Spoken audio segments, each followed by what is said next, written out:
Buenos días, hermanos, sean todos bienvenidos al culto de adoración de la Iglesia Bautista Vida Eterna. Con humildad y gratitud nos reunimos hoy para adorar al Señor, reconociendo su amor y misericordia en nuestras vidas.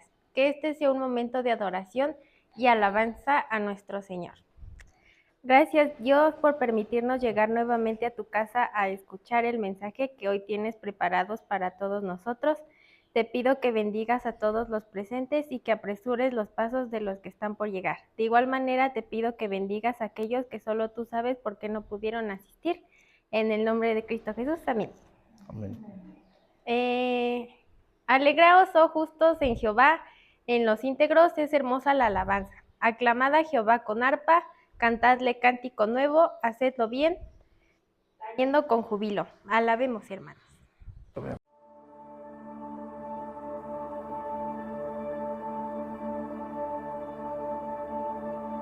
Tú fuiste el verbo en el principio, unigénito de Dios, el misterio de tu gloria, revelado en tu amor. Cuán hermoso su nombre es, cuán hermoso su nombre es, el nombre de Jesús mi Rey. Cuán hermoso su nombre es, nada se iguala a él. Cuán hermoso su nombre es, no hay otro nombre.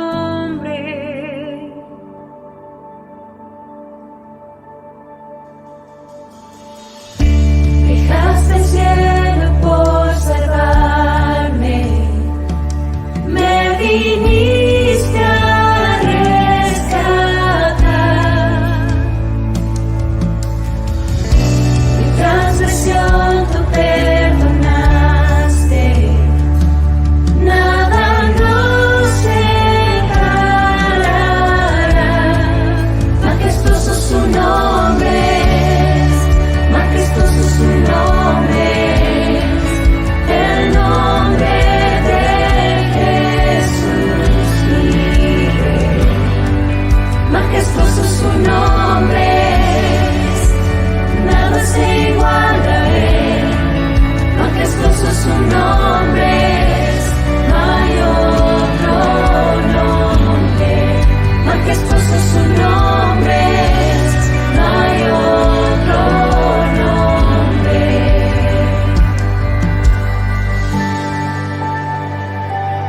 Dice la palabra de Dios en el libro de los Hechos, capítulo 4, versículo 12. Y en ninguno otro hay salvación, porque no hay otro nombre bajo el cielo dado a los hombres en que podamos ser salvos. Solamente en el nombre de Jesús hay salvación, porque Él resucitó. Vamos a adorarle con todo nuestro ser. Él es Dios. La muerte venciste, el velo partiste, la tumba vacía ahora está. Los cielos declaran, tu gloria proclaman, resucitaste en majestad. Y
He decidido seguir a Cristo.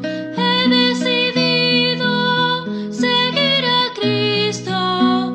He decidido seguir a Cristo. No vuelvo atrás, no vuelvo atrás. 3, 4, 1, 2 y... El Rey de Gloria me ha transformado. El Rey de Gloria me ha transformado. El Rey de Gloria me ha transformado. No vuelvo atrás, no vuelvo atrás. La vida vieja ya he dejado. La vida vieja ya he dejado. La vida vieja ya he dejado. No vuelvo atrás, no vuelvo atrás. Mi cruz levanto y sigo a Cristo. Mi cruz levanto y sigo a Cristo. Mi cruz levanto y sigo a Cristo. No vuelvo atrás, no vuelvo atrás. He decidido seguir a Cristo. He decidido seguir a Cristo. He decidido seguir a Cristo. No vuelvo atrás, no vuelvo atrás.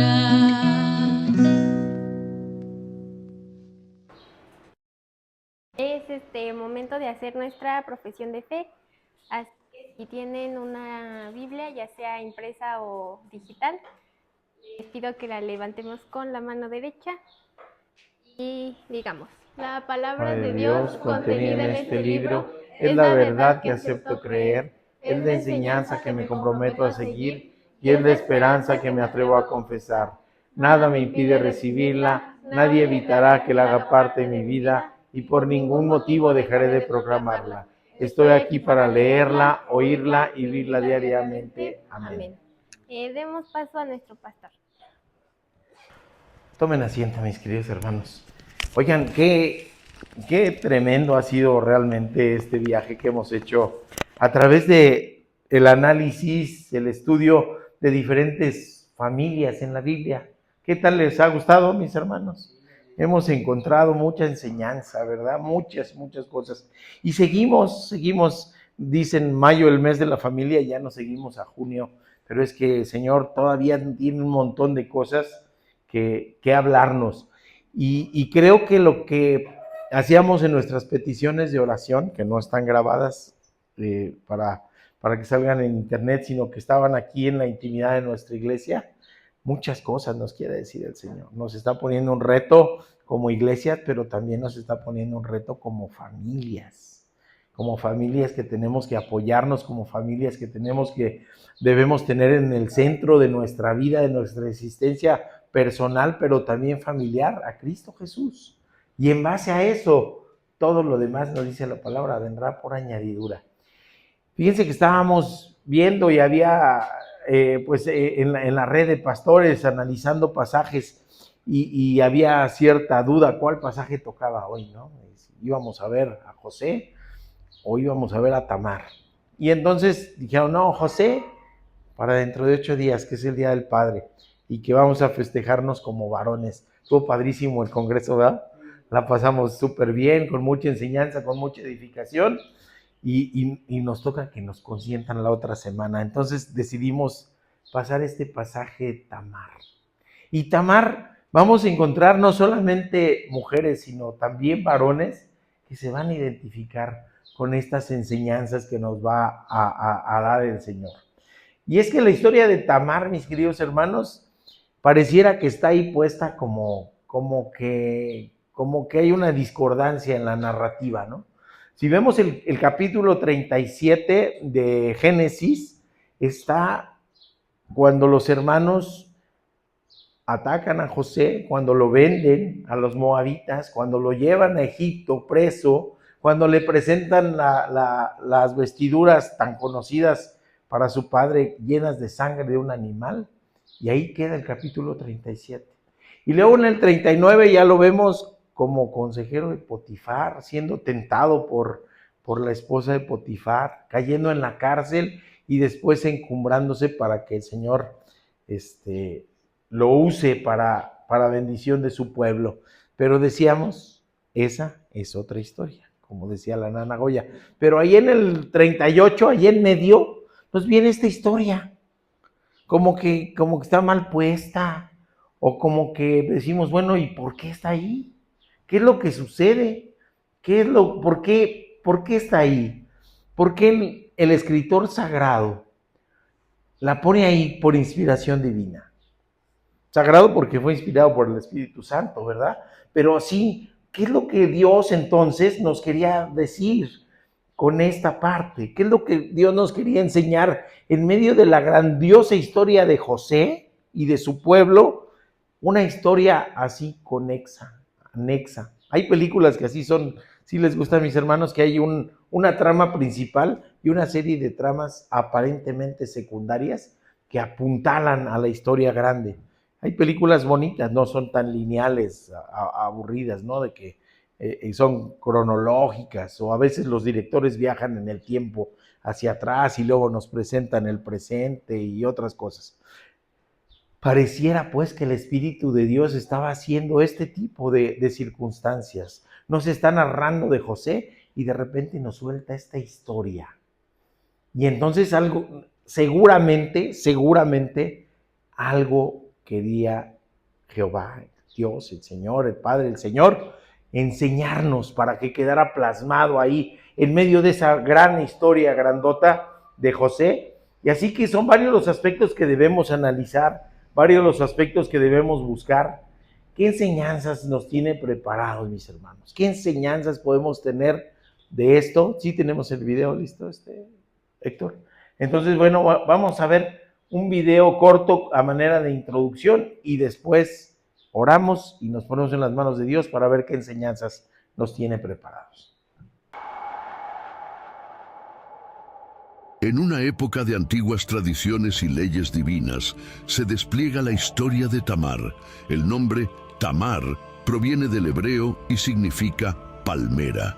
En el contexto bíblico y en otras tradiciones antiguas, las palmeras a menudo representan la justicia, la rectitud y la victoria. La historia de Tamar revela una narrativa de intriga, justicia y redención. Esta saga comienza años antes cuando Judá, distanciándose de sus hermanos, forja una amistad con Hira, un hombre de Adulam, y se cruza con la hija de un cananeo llamado Súa. De este encuentro nacen 3 hijos, Onán y Sela. Para Judá escoge a Tamar como esposa, pero la maldad de ante los ojos de Jehová lleva a su temprana muerte, dejando a Tamar viuda y sin hijos. La ley del levirato, una costumbre diseñada para asegurar la continuidad de la línea familiar, obliga a Onán a casarse con Tamar. Sin embargo, Onán, sabiendo que cualquier descendencia no sería considerada suya, desperdicia su semilla, un acto que disgusta profundamente a Jehová, quien también lo quita de en medio. Judá, temiendo por la vida de su último hijo Sela, le pide a Tamar que permanezca viuda en la casa de su padre hasta que Sela crezca. Sin embargo, a medida que pasan los años, se hace evidente que Judá no tiene intención de cumplir su promesa. La trama toma un giro dramático cuando Judá, tras la muerte de su esposa, se dirige a Timnat para la esquila de sus ovejas. Informada de esto, Tamar toma una decisión audaz. Se despoja de sus vestiduras de viudez, se cubre con un velo y se sienta a la entrada de Enaim, en el camino a Timnat, esperando a Judá. Al verla, Judá la confunde con una prostituta. Ignorando su verdadera identidad, Judá le promete un cabrito de las cabras a cambio de yacer con ella. Como garantía, Tamar solicita el sello, el cordón y el báculo. Esta solicitud no solo era astuta, sino profundamente significativa. Al pedir estos objetos como garantía, Tamar no solo aseguraba una prueba tangible de la identidad del padre de sus futuros hijos, sino que también, de manera simbólica, reclamaba para ellos y para sí misma el estatus la protección y el reconocimiento que les correspondía dentro de la sociedad y la familia de Judá. Este acto no solo revela la inteligencia y la determinación de Tamar frente a un sistema que la había marginado, sino que también marca un punto de inflexión en la narrativa, subrayando las complejas dinámicas de poder, identidad y justicia en su tiempo. Cuando Judá intenta enviar el cabrito prometido a través de su amigo Hira para recuperar sus pertenencias, descubre que la mujer ha desaparecido y que nadie en Enaim conoce a tal prostituta. A pesar del fracaso en recuperar sus objetos, Judá decide dejar el asunto atrás para evitar el desprestigio. 3 meses después, cuando se descubre que Tamar está embarazada, Judá ordena que sea quemada por fornicación. Pero ella, cuando la sacaban, envió a decir a su suegro: «Del varón cuyas son estas cosas, estoy encinta». También dijo: «Mira ahora de quién son estas cosas, el sello, el cordón y el báculo». Reconociendo su injusticia, Judá declara en Génesis 38:26, «Más justa es ella que yo», admitiendo su error por no haberla entregado a Sela, su hijo, y nunca más la conoció. El desenlace de esta historia llega con el nacimiento de gemelos, Fares y Zera. Sucedió cuando daba a luz, que sacó la mano el uno, y la partera tomó y ató a su mano un hilo rojo, diciendo: «Este salió primero». Pero volviendo él a meter la mano, he aquí salió su hermano, y ella dijo: «¿Qué brecha te has abierto?». Y llamó su nombre Fares. Después salió su hermano, el que tenía en su mano el hilo rojo, y llamó su nombre Zera, significando rojo o brillo. Sin embargo, es Fares quien nace primero, abriéndose camino y asegurando su lugar en la historia, entrelazándose profundamente con la promesa que Dios hizo a Abraham, más tarde llamado Abraham. Una promesa que se convierte en un hilo conductor de la narrativa bíblica y que encuentra eco en la genealogía de figuras clave como el rey David y Jesucristo. La promesa de Dios a Abraham, revelada. ¿Qué les parece, mis hermanos? Está bien interesante, ¿verdad? ¿Para qué queremos telenovelas? ¿Para qué queremos otras novelas? En la Biblia hay de todo, y como decíamos hace 8 días, la Biblia es la neta. ¿Por qué? Porque es verdadera, porque no trata ni de dorarnos la píldora para favorecer a un personaje o para favorecer a otro o para tirarle a uno y tirarle también al otro. No, la Biblia lo que nos dice es que todos dependemos de la gracia y la misericordia de Dios. De eso nos trata, eso sí, de que tenemos un Dios grande y maravilloso, y que a veces había un periodista que me encantaba cómo se despedía en un periódico muy viejito, es más, se me hace que ya hasta desapareció, que se llamaba El Diario de México, y decía: este es mi punto de vista, pero tan solo es la vista de un punto. Y es cierto, los seres humanos vemos así la cuestión de la historia, lo que tenemos enfrente, ¿verdad? Hace 8 días que hubo una votación, tuvimos en nuestras manos, en la boleta, la posibilidad de incidir para la historia hacia un lado o hacia el otro. Y allí estábamos viviendo lo que dentro de unos años va a ser recordado como un día histórico en donde se eligió a la primera mujer presidenta. Ya sea de un lado o del otro, había esa posibilidad. Realmente el varón andaba muy marginal. Pero sí, así se hace la historia. Pero nosotros la tenemos aquí enfrente, y solamente quién es el que tiene el panorama completo de lo que fue, de lo que es, de las posibilidades diversas y de lo que será, es Dios mismo. Y en su gran e inmensa omnisciencia, ¿sí? El Señor toma el control y la batuta de todo lo necesario para que su plan divino se cumpla. Vamos a orar, mis queridos hermanos. Señor mi Dios, gracias te damos, Padre bendito, por tu palabra escrita. Gracias porque conforme más la estudiamos, conforme más la leemos, más nos maravillamos de quién eres, Padre bendito, de tu fuerza, de tu sabiduría, de tu misericordia, de tu piedad, y de que tienes el control de todo, Padre bendito, y que las cosas se hacen conforme a tu voluntad, que a veces somos rebeldes, que a veces nos desviamos pero las cosas se hacen conforme a tu voluntad, porque eres un Dios fiel, un Dios maravilloso que cumple sus promesas. Y tú prometiste a Abraham que iban a ser benditas todas las familias a través de su simiente, y lo has cumplido, Padre bendito. Gracias te damos por esto, te pedimos que nos hables hoy, te pedimos que sea tu voz la que se escuche y que encontremos consuelo, paz, esperanza en estas palabras que tú tienes preparadas para nosotros. Te lo rogamos en el nombre de Cristo Jesús. Amén. Así que la serie, mis hermanos, se sigue llamando La familia, un diseño de Dios.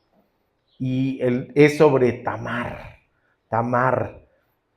acercándose al plan de Dios. Bueno, y entonces, ¿qué vemos, mis queridos hermanos? La primera parte de la narración no trata de Tamar, trata de Judá. ¿Se acuerdan quién era Judá? El cuarto hijo de Jacob, el cuarto hijo de Jacob y de su esposa primera, la hermana mayor de Raquel, de Lea. ¿Ok? Los 12 hijos que tuvo, las 12 tribus de Israel, y así había sido prometido. No sabemos mucho de los primeros 3, sino que hacían lo malo. Ahí está la muestra con José, ¿verdad? Pero hacían lo malo. Así que Dios tiene misericordia de aquellos que son los desplazados, los marginados, aquellos que son los rechazados, aquellos que no tienen mucha esperanza de ser importantes en la historia. El Señor los retoma y toma el control de esa historia. Y lo mismo sucede con Judá. Y fíjense qué cosas ocurren. Sí, recuerden que esto está en medio del relato de José. Judá, a lo mejor molesto por cómo habían obrado sus hermanos, quizás con remordimientos, quizás dañado en su mente, dijo, y en su corazón, no quiero seguir aquí. ¿Cuántos hombres no somos así, mis hermanos? Somos así. Tenemos un problema y agarramos monte. Vámonos. Como si el problema se resolviera huyendo. Como si el problema así se resolviera. Y bueno, si el problema somos nosotros, a lo mejor sí se atempera un poquito el agua, ¿no? Pero si no, el problema ahí queda. Y entramos en negación, simple y sencillamente nos vamos, nos alejamos del problema, ¿no? Me preguntaban Dani y Karen y con el hermano que íbamos rumbo a Ciudad de México, ¿y por qué se fue a hacer el internado hasta Baja California Sur? Y yo les decía, pues huyendo de una relación tóxica, ¿no? Una relación que me pusiera un chorro de kilómetros de tierra y mar, además, de distancia. Porque así somos los hombres. Y Judá estaba haciendo eso. ¿Qué hace? Se aleja de la familia, se aparta de la familia, se va, simple y sencillamente se aleja, ¿no? Y vemos que de las 12 tribus de Israel, vemos a la Leví que no le repartieron tierra porque iban a hacer una clase sacerdotal que iba a ser provista por las demás. Vemos a la tribu de Judá y de Benjamín en el sur, y las que se quedaron en el norte, en el reino de Israel, desaparecidas, borradas de la faz de la tierra. Nadie sabe qué ocurrió con ellas. Y es que fueron pues conquistadas en el año 722, el imperio asirio invadió el reino del norte y lo destruyó. Y ellos tenían una política similar a lo que ocurrió en los Estados Unidos. Aquí no, aquí hubo una mezcla. Cuando llegaron los españoles, una mezcla con los pueblos originarios. En los Estados Unidos arrasaron. Lo mismo ocurrió con Asiria. Iban desplazando, en la medida en que conquistaban tierras, a los habitantes de las tribus de Israel, los borraron. Y iban poniendo gente de la suya para que poblara esas tierras. Entonces eran arrasados. El destino y la supervivencia de esos 10 tribus permanece en el misterio. Desaparecieron para Israel y se perdieron para la historia. Pero un destino diferente serían para las tribus del sur. Batallaron igual, fueron invadidas igual, fueron llevadas al exilio babilónico, pero permanecieron. De ahí el nombre de la tribu de Judá que se les da a los del pueblo de Israel en la actualidad, judíos. Es el nombre que se les da como descendientes de la tribu de Judá. Y así que solamente quedó Judá y Benjamín, el más chiquitito de los hijos de Jacob. La tribu de José, que fue enviado, no se cuenta. Si uno revisa las 12 tribus, no dice tribu de José. Dice Efraín y Manasés, que eran los hijos de José. La media tribu de Efraín, la media tribu de Manasés. Pero todo fue borrado, todo se borró. Y entonces, ¿dónde iba quedando la promesa que había hecho Dios, Jehová, de que en el simiente de Abraham iban a ser benditos todos los pueblos de la tierra? Con 10 tribus borradas, con las tribus del sur asediadas. Pareciera pues que la historia era totalmente en contra, pero el Señor tiene otros planes, ¿no? Así que esta porción de la historia pareciera que tenía sin sentido. ¿Cómo? O sea, ¿para qué? ¿Para qué meter ahí la historia de Judá y su descendencia? Para aquellos hombres que solamente tenían la ley y los profetas, a lo mejor no tenía sentido. Para Dios sí, porque Él sabía que de la tribu de Judá iban a ser David, y de la simiente de David iban a ser Jesús. Así que aquellos originarios oyentes a lo mejor estaban, como dicen, sacados de onda. ¿Y esto para qué lo puso Dios aquí en medio? Precisamente para que nos llegara a nosotros, a aquellos oyentes de siglos después, y nos diera sentido la historia. Con razón Dios quería que supiéramos qué ocurrió con Judá, porque de él es que viene nuestro Señor Jesucristo en esta línea, digamos, terrenal, ¿no? Entonces ya con Jesús esta historia tiene coherencia, tiene congruencia, y todo esto por la omnisciencia de Dios. Él había visto, había creado, había diseñado, había concretado y había cumplido a cabalidad su promesa. Los seres humanos que somos, personas que a veces actuamos con impulsos, a veces nuestras decisiones no están meditadas, a veces nuestras decisiones poco o nada tienen que ver con el mediano plazo o con el largo plazo, no. Pensamos en lo inmediato, pensamos en lo que va a ocurrir hoy, ¿sí? Pensamos en eso. Y la diabetes es un buen ejemplo, ¿verdad? A veces estoy pensando en qué voy a comer, por ejemplo, en esta semana, pero no pienso que a lo mejor lo que come en esta semana, más la otra, a largo plazo puede tener una repercusión positiva o negativa, dependiendo de cómo se vaya acumulando las cosas. A veces digo, pues hoy no me tomo el medicamento, y a lo mejor tengo una descompensación que me va a ir mermando a futuro. Cuando, bendito Dios, pasan los años, mi hermana, y sigue bien cuidadita, quiere decir que ha sido disciplinada. Así que las cosas a mediano y largo plazo a veces no las vemos, pero allí están. Y no las vemos porque así somos poco analíticos para el largo plazo. Pensamos en la inmediatez, y así vemos a Judá alejándose de la familia. ¿Judá conocía la promesa que había recibido Abraham? Sí. ¿Judá conocía la promesa que había recibido Isaac? Sí. ¿Judá conocía la promesa de Jacob? Sí. ¿Se acuerdan ustedes que dicen Jacob contendió contra un varón de Dios y ahí fue transformado a Israel? Todo eso lo sabía. Era su papá, y era su abuelo, y era su bisabuelo. Todo eso lo sabía. ¿Pero qué hizo? Agarró monte, mis hermanos. Agarró monte. Ahí nos vemos. Ahí quédense con sus problemas. Yo me voy. Y encuentra a ese varón adulamita. Y fíjense que es bien interesante. Adulam es un sitio, ¿sí? Y encuentra a este hombre. ¿Qué quiere decir Adulam? Quiere decir refugio. Y entonces va con un varón adulamita, buscando quizás refugio. Quizás iba a él desilusionado de su familia. Quizás tenía el remordimiento de haber participado en lo que le hicieron a José, y él va a buscar refugio. Y encuentra este varón adulamita, y luego, ¿qué es lo que sucede? Encuentra una mujer cananea.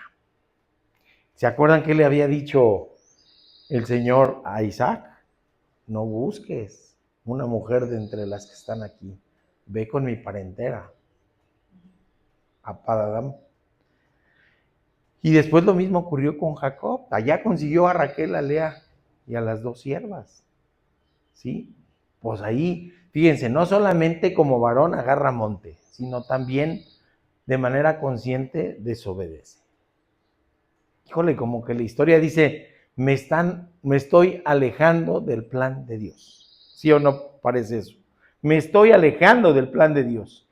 Ahí toma una mujer cananea, y otra prueba más del alejamiento lo realizado por sus antecesores, una mujer que ni siquiera se conoce el nombre.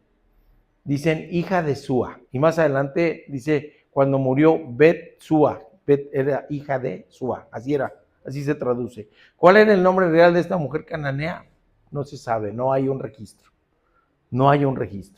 Ok, y ahí tiene 3 hijos, Onán, y el más pequeño, Sela, que yo creo que fue el piloncito, porque había mucho tiempo de años de diferencia entre los 2 mayores y Sela, ¿ok? Y es factible que Judá, pues ya había desobedecido, ya andaba lejos, ya había agarrado monte, no llevara una vida muy apegada a los designios de Dios, él no.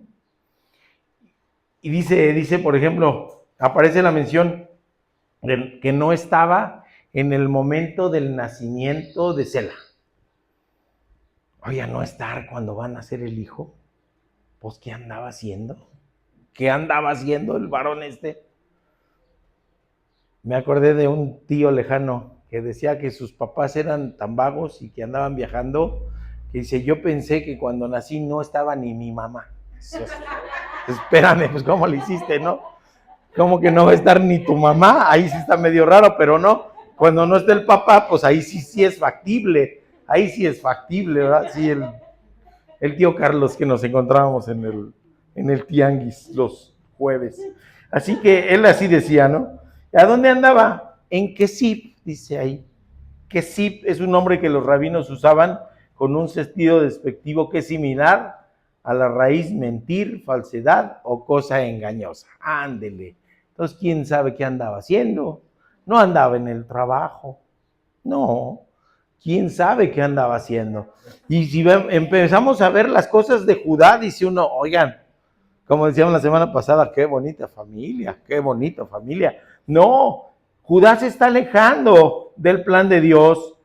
Y bueno, ahí también lo matizan algunos comentaristas que eso probablemente sea un juego de palabras y que no era cierto, que andaba ahí, pero ahí está en la Escritura Sagrada, que probablemente era porque estaban con ese rechazo hacia las naciones paganas, pero ahí andaba metido y bien a gusto, Yo escucho al Paz que dice, no, pues si usted anda en la cantina y anda bien a gusto, pues a lo mejor de ahí es, ¿no?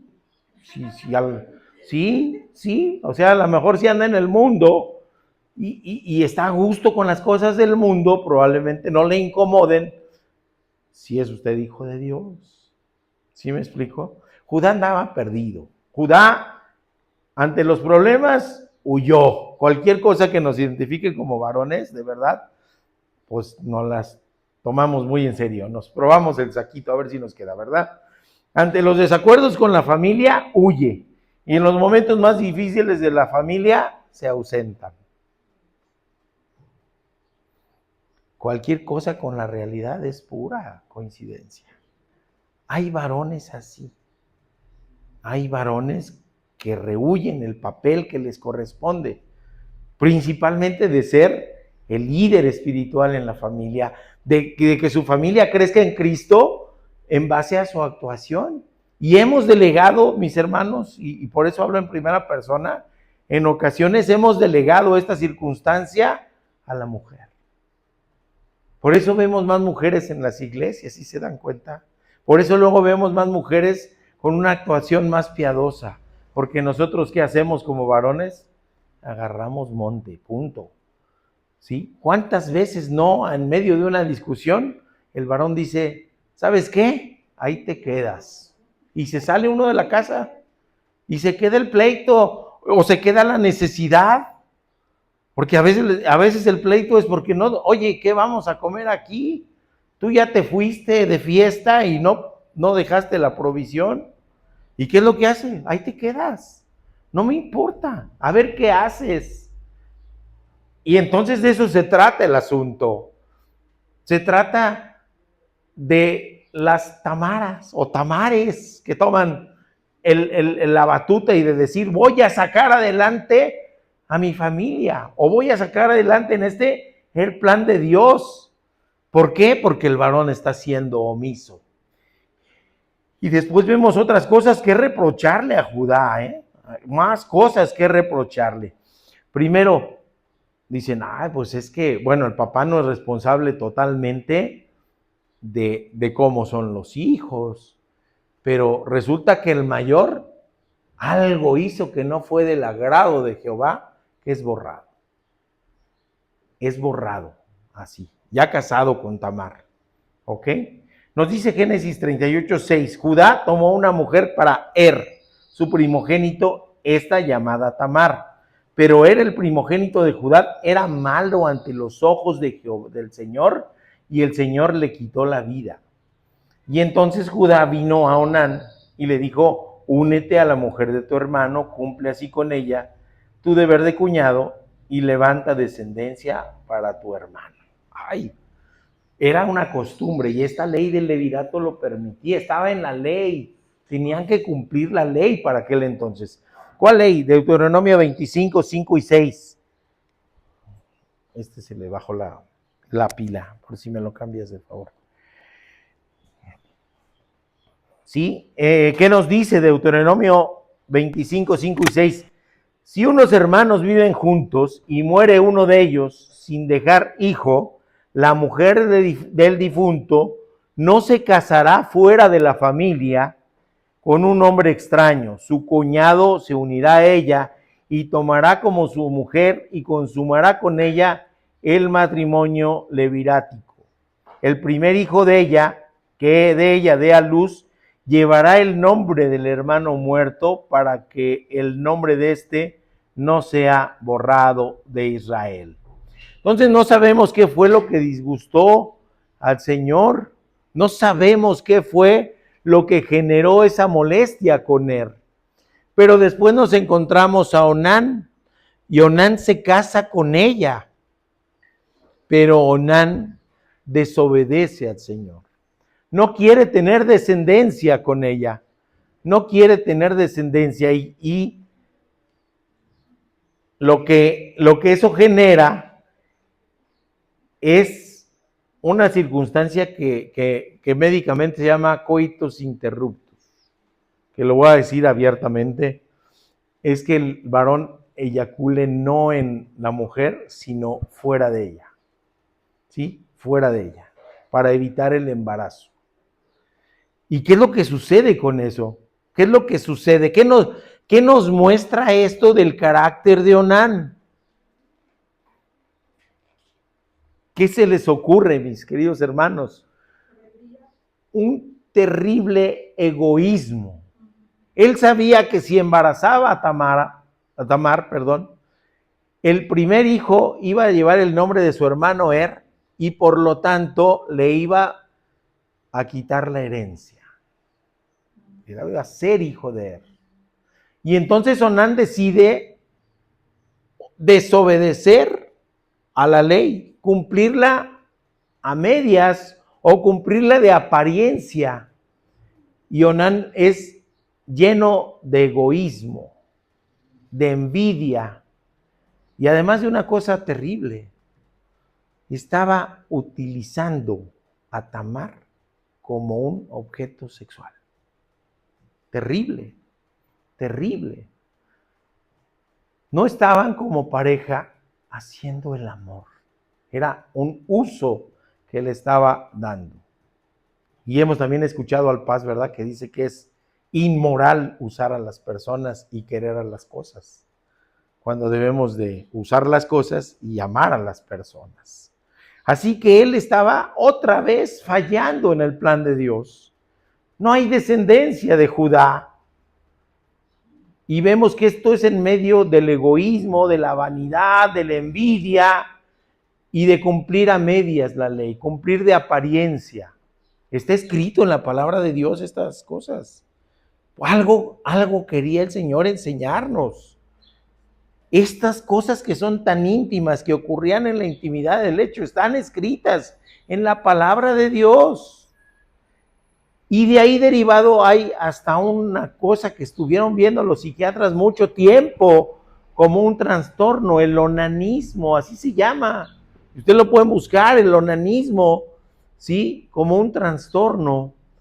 Y aquí vemos que verdaderamente eso no era del agrado de Jehová. Y por lo tanto, ¿qué hizo? Pues borró a Onán también. Y ahora vemos a Judá. Podemos a lo mejor criticarlo muy fácil, pero vemos a Judá con superstición. Esta mujer es de mala suerte. Ya se llevó a 2 de mis hijos, no le voy a entregar al tercero. Y está chiquito y le dice, vete para allá a casa de tu padre, vístete de viuda, porque es doblemente viuda, y espera a que se la crezca. Y dice la palabra de Dios, y pasaron muchos años. Imaginemos lo que estaba en la mente de Tamar.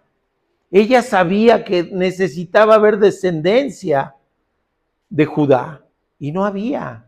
La mujer de Judá murió, él era viudo también. No había posibilidad de que se llevara a cabo el plan de Dios de tener descendencia. Y pasaban los años y había esperado con paciencia, pero ya era grandecito y nada. Judá por miedo. ¿Sí vemos cosas humanas? ¿Cuántas veces hemos dejado de hacer cosas por miedo? ¿Cuántas? Y a lo mejor nos critican y dicen, no, ay, eres miedoso. No, a lo mejor me paso de precavido, ¿verdad? Tengo miedo, decía uno. Sí, entonces vemos emociones humanas, vemos un acercamiento supersticioso con Dios, vemos simulación en cumplir las leyes, vemos temor, vemos egoísmo, vemos vanidad. Y cualquier cosa parecida con nuestra realidad no es pura coincidencia. Así somos los seres humanos. Y entonces, ¿qué es lo que sucede? Podemos ver a Tamar cumpliendo la parte que le corresponde conforme a la ley. Es decir, vestida de viuda en casa de sus padres y esperando con paciencia. Onán usándola para el placer sin amor, sin obediencia, lleno de egoísmo, lleno de vanidad y alejándose de los planes de Dios. Es más, algunos teólogos piensan que hizo exactamente lo mismo, que eso fue lo que molestó al Señor.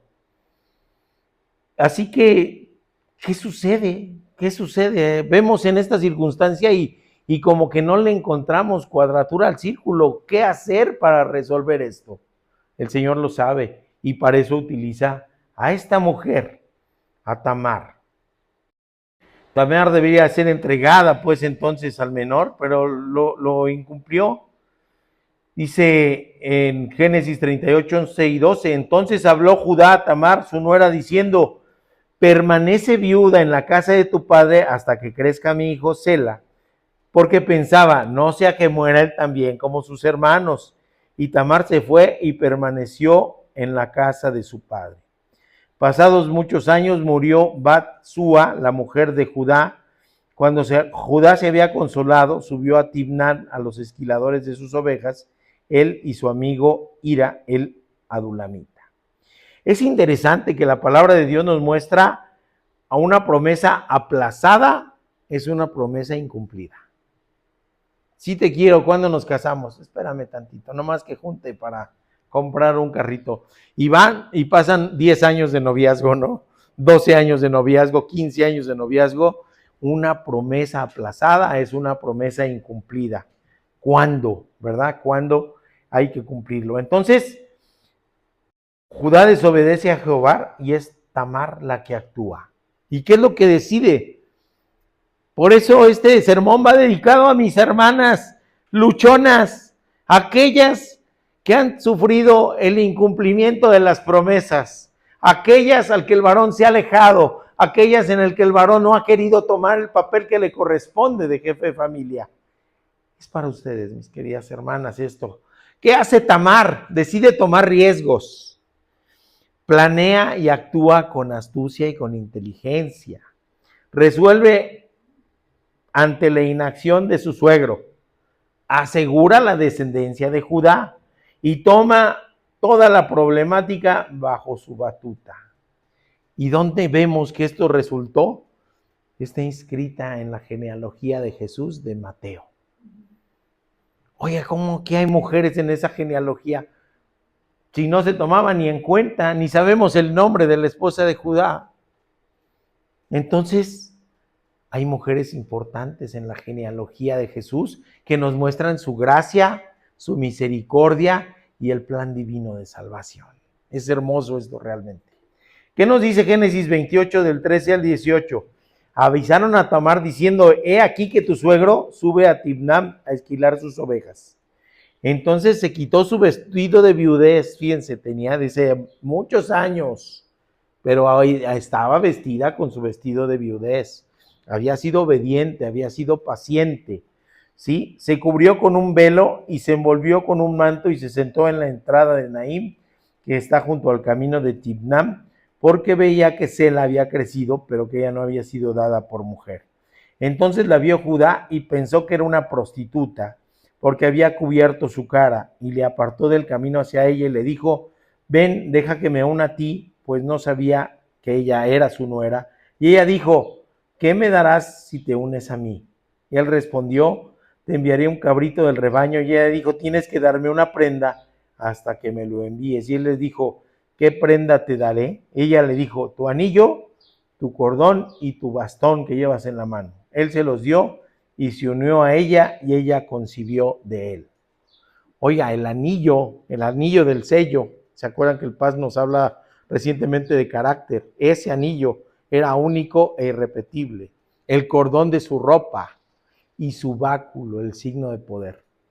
Es como si hoy le dijeran, a ver, préstame tu celular, tu INE y tu carro.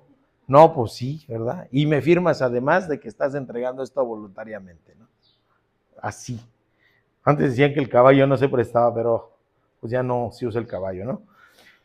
Tamar concibe de su suegro y la manera en que protege su identidad y los objetos aseguran la identidad del padre de su hijo.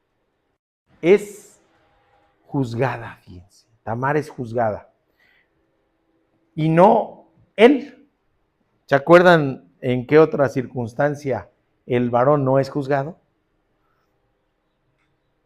Cuando le presentan a la adúltera a Jesús, ¿verdad? ¿A poco le llevaron al varón que estaba ahí adulterando con ella?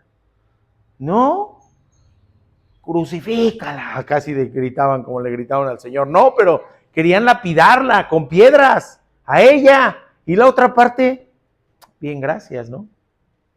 Bien, gracias. Y fíjense, estaba bajo la tutela de Judá. Por eso él dice, vamos a castigarla por fornicaria. ¿Cuál era ese castigo? La muerte. Ese era el castigo. Estaba bajo su tutela, era la viuda de sus hijos, y a pesar de que la tenía olvidada ya en casa de los papás, ella había sido obediente. Y sin embargo, en el momento en que les dice, ¿qué creen? Aquí traigo el INE del que es el papá de mi hijo, ¿verdad? Y el carro que está a su nombre, ahí está la factura, y todo lo demás, ¿no? Es el anillo, el báculo y el cordón. O sea, para que no quedara ninguna duda quién era el padre del hijo que estaba ella esperando.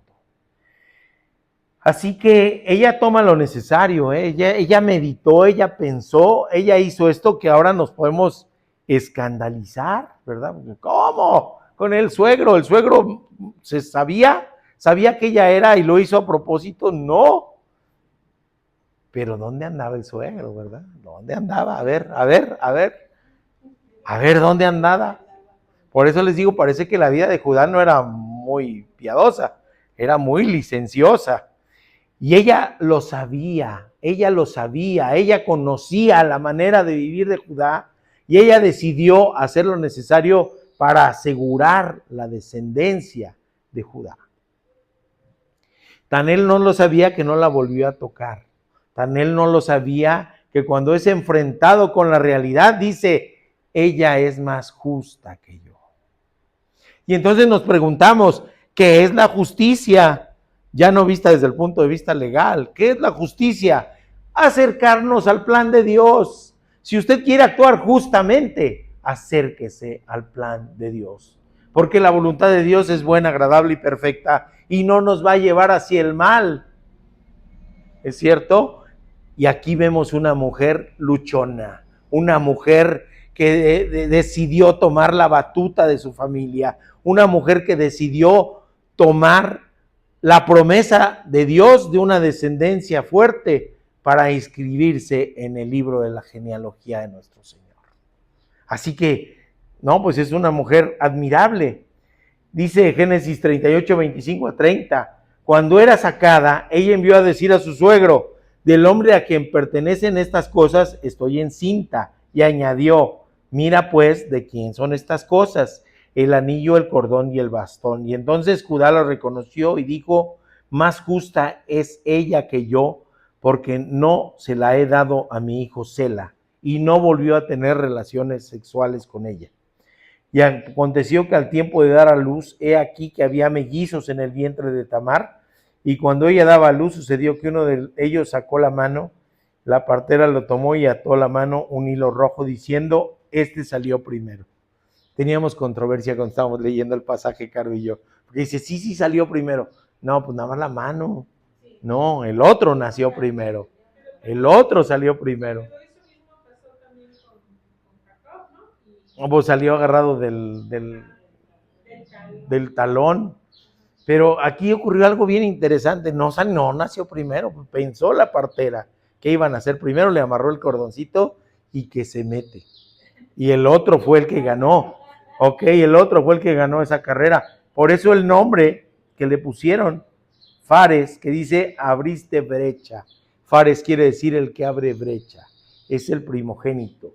Y de ahí es donde viene la descendencia que es rastreable hasta Jesús. La historia de Tamar nos sirve ¿para qué?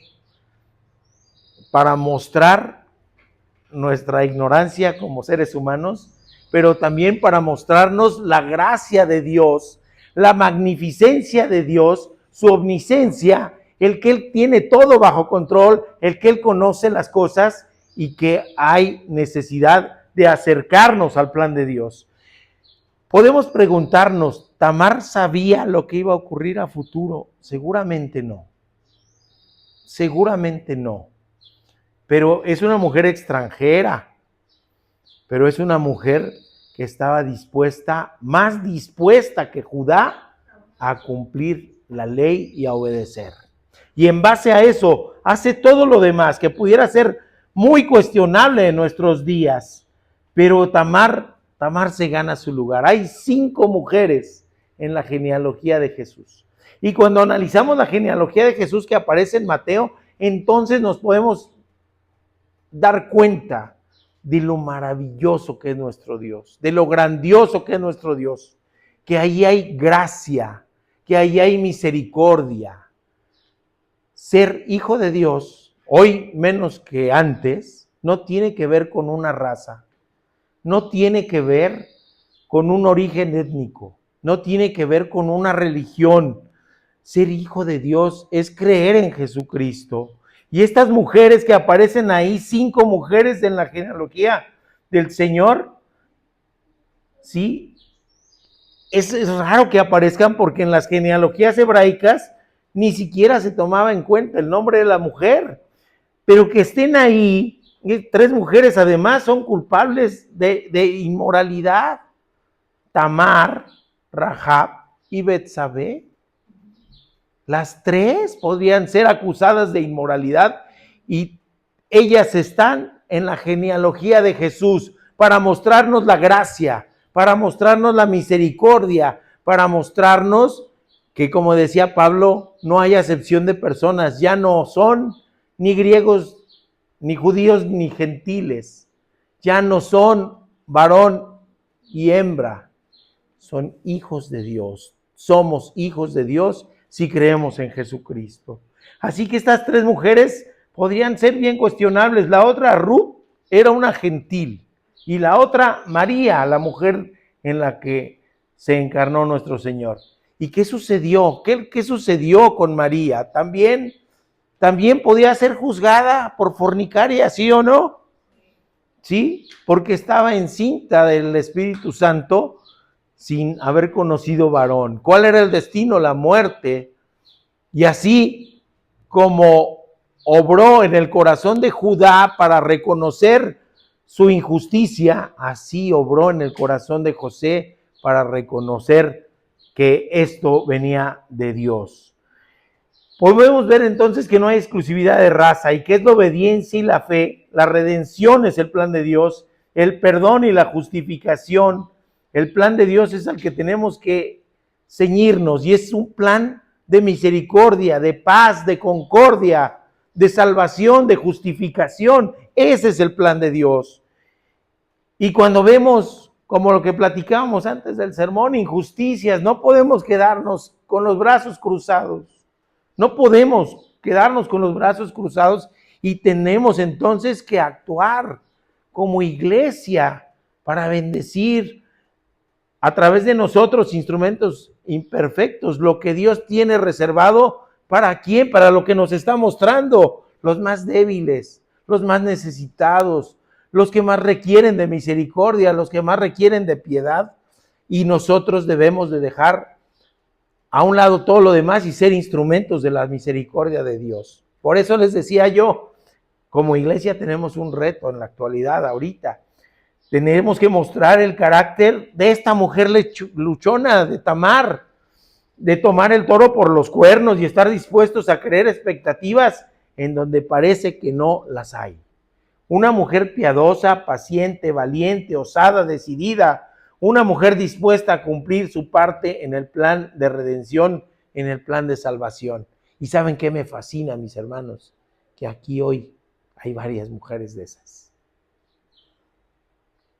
Vemos lo que nos dice, para terminar, el comentario del mundo hispano referente a Tamar, y le voy a citar textualmente. Esto sí lo copié tal cual del libro. Abro comillas y dice: aquí es donde aparece Tamar, la 2 veces viuda y personaje principal en el desarrollo de esta historia. Ella hace varias cosas para ser el instrumento de descendencia de este patriarca.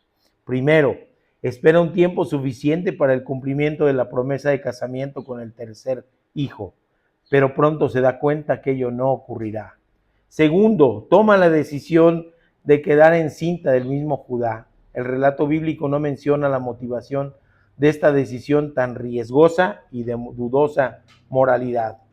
La explicación que se desprende de la historia es que ella toma el privilegio de la descendencia con más seriedad y responsabilidad, mucho más que el propio Judá, recipiente directo de la promesa patriarcal. Ella, aunque extranjera, aceptó que esto es una descendencia especial y necesaria para los planes de Dios.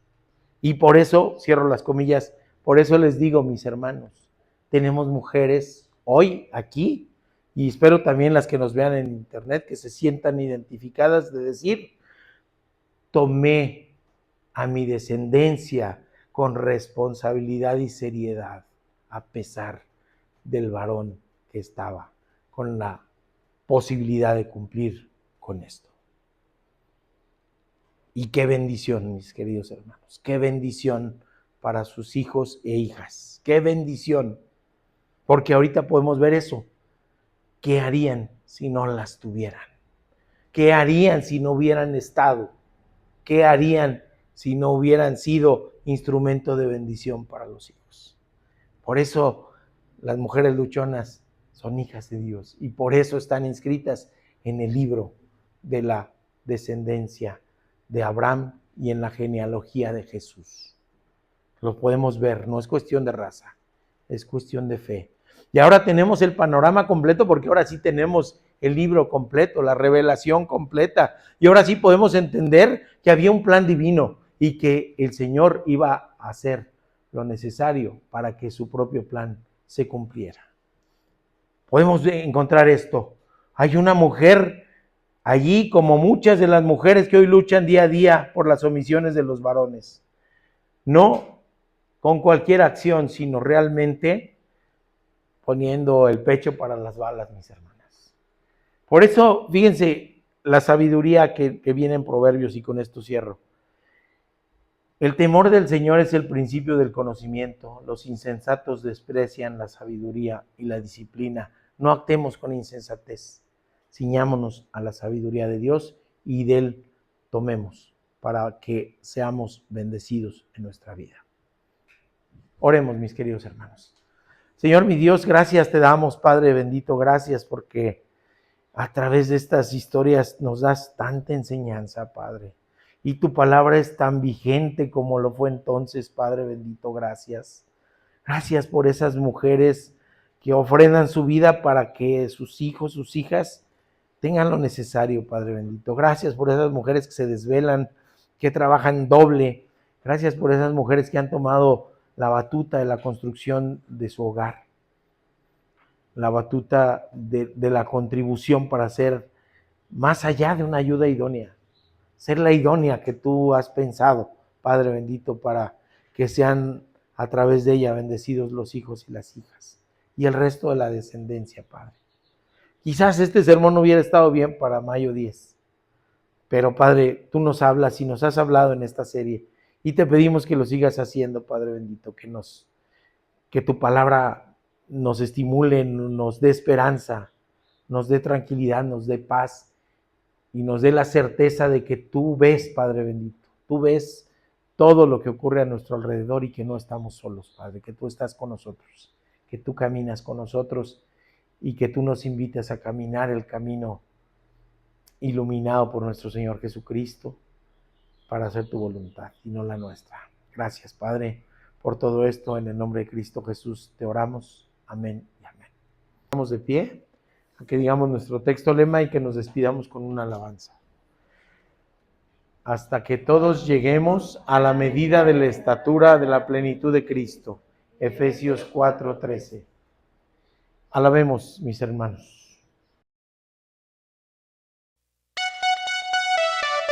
Es el tiempo en el que el pueblo de Dios se une para alabar su nombre. Que tú y yo podamos celebrar el nombre del Señor porque somos sus hijos y porque estamos llamados a ser sal y luz en esta tierra. Somos el pueblo de Dios, somos un pueblo especial, llamados para anunciar las virtudes de aquel que nos llamó a su luz. Somos el pueblo de Dios, su sangre nos redimió y su espíritu dio.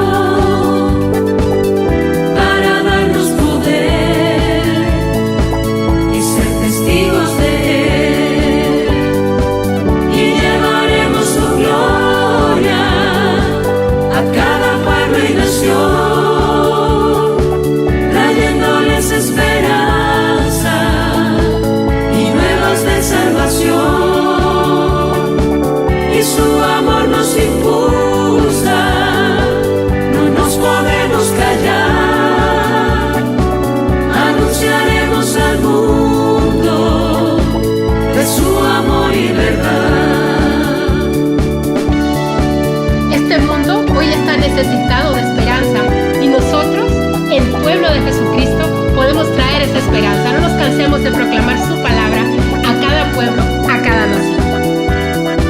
Somos el pueblo de Dios, somos un pueblo especial, llamados para anunciar las virtudes de aquel que nos llamó a su luz. El pueblo de Dios, su sangre nos redimió y su espíritu dio